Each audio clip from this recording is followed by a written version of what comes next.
You need to improve your grades. No shit. But you're also a lazy shit. So I'm here to tell you how to get those better grades, but also spend less time studying. These tips that I'm going to tell you, I haven't heard them discussed often in the YouTube space, or even teachers or other students don't really give this advice, but I feel like this is what I use and it really makes sense if you think about it. So make sure that you watch the whole video. I barely did any work throughout my GCSEs and my sixth form. Since I just finished year 13, this is the perfect time for me to tell you how you can improve your grades. My aim is to make sure by the end of this video, you are able to improve your grades, but also not sell your soul to the devil, because that's exactly what spending all day studying is. I know you don't want to do that. I never wanted to do that. So this is how I managed to balance it all out. Let's get into it. First things first, you're not focusing in class. You are not active in class.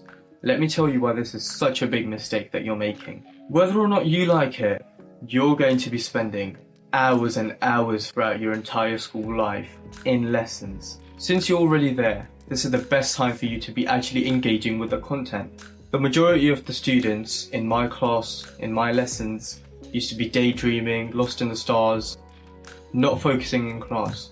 Mate, you are there. There is no way that you can spend your time doing anything else but sitting in class. So you might as well use that time that's given to you and actually make sure that you're learning as much as you can throughout it. Do you know what I mean?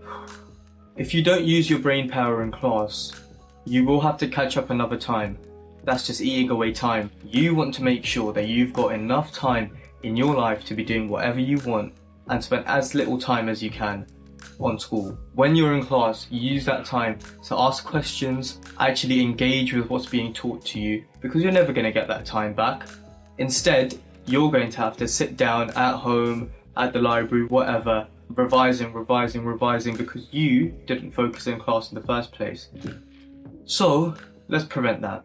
Now I've said this, but how can you actually engage with the content in class? Well, this is what I used to do. What you should be doing is, when you're sitting in class and you're listening to whatever the teacher's waffling, you should be hyperly skeptical. What I mean by hyperly skeptical is to be listening to the content very carefully and trying to find faults or inconsistencies in whatever's being taught to you. Ask yourself why. Whatever's being taught to you, understand it, but don't just try and understand it, because it's easy to say that, but how do you actually do that? It's to actually ask why. Ask yourself, and if you can't answer it, ask the teacher, and trust me, the answers you'll get, they might not be entirely satisfying, but you've spent enough time thinking about it that it's reinforced in your mind.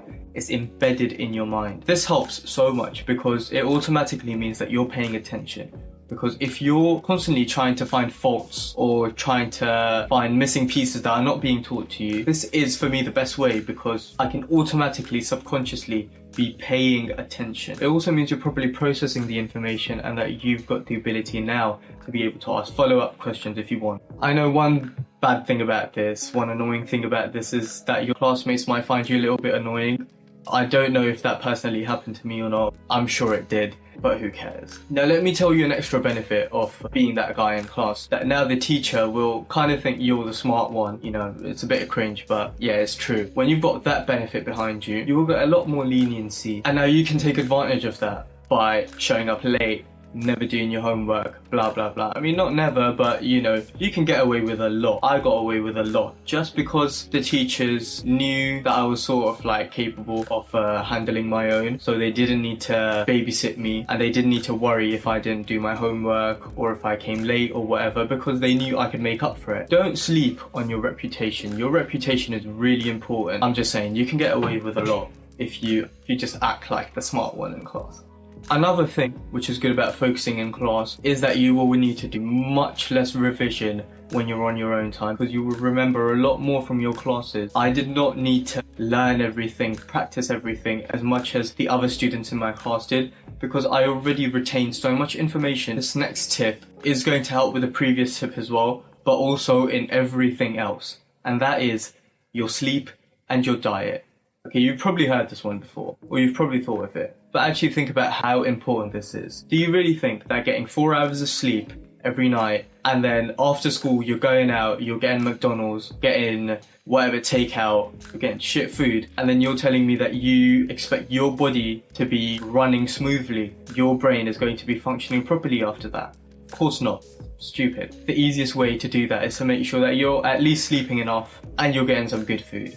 Get some protein in so your brain can actually work. Okay, so the next tip is to look at your spec. It's your entire curriculum basically summarized in bullet points, and it's exactly what your examiners, your exam board uses to make the exams. So they literally make the exams out of the specification. Go on it, use your specification, read through it. Whenever you've got a big test coming up or whatever, and you're doing your very time efficient revision, anything that you feel like you're a bit unconfident about, go search up on the internet, make sure that you've got your basic knowledge covered on every point in the spec. And it's a very time efficient way to revise. Because they make the exams out of the specification, there is no way that you will ever be surprised about whatever comes up in your tests, because you've already made sure that you've covered everything that they're actually making the exam out of. I knew people that were working for 10 hours every single day. I don't know what they were doing, but what I used to do, spend an hour a day going through the specification and just looking up videos or articles or anything, Google searches,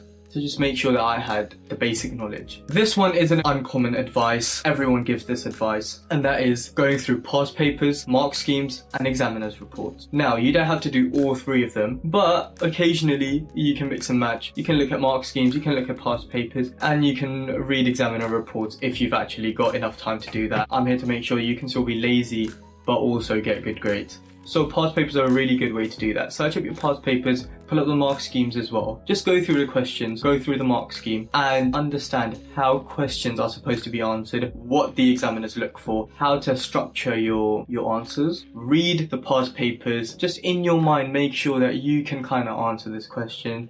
You can also obviously do the whole, you're answering all the questions and making sure you've got the time right, your time management right, blah, blah, blah. Do that if you've got the time. Do that if you actually care about getting the top marks. But if you just want to get by and you want good enough grades like high B's or A's, the tips that I've just given you, use all of these tips and tell me you don't see a difference. Especially the first one. I managed to get consistent A's throughout my entire GCSE and A-level period. Obviously there were like 8s, 7s and 9s in GCSE. Don't waste your time. It's cliche to say this, but work smart, don't work hard.